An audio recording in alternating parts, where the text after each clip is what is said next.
We are finally in the single digits as we count down to kickoff for Alabama's season opener against USC. And there are plenty of position battles still out on the football field. And I bring in Matt Zenitz now in Tuscaloosa to talk about some of those top position battles we're dealing with.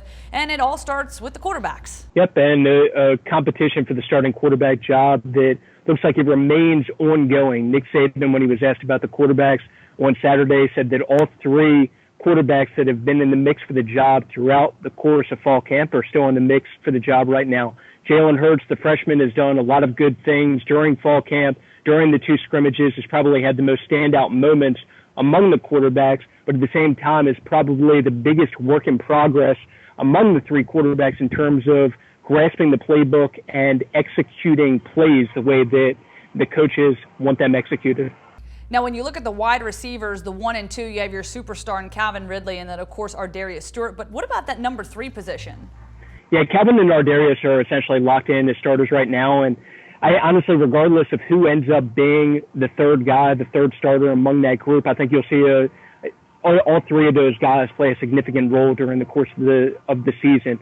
And, of course, those three guys are Robert Foster, Garrett Dieter, and Cam Sims. Robert Foster has consistently made big plays throughout the course of fall camp, had a long touchdown catch, another long reception during the first scrimmage a couple of weeks ago, and Garrett Dieter and Cam Sims have both also seen action with the first-team offense during the course of fall. And finally, the running backs. Nick Saban talked about inconsistency coming out of the tied second scrimmage. What do you see in that position battle as we near kickoff? I think you'll see a combination of three guys during the course of the season. I think you'll obviously see Bo Scarborough, who is the clear number one option at this point. And I think you'll see Damian Harris and freshman B.J. Emmons to go along with that. B.J. is one of two freshmen who has done very good things during the course of fall camp, Josh Jacobs being the other. And I think B.J. is somebody who is probably going to factor into the running back rotation a little bit more than most people outside the program probably realize right now.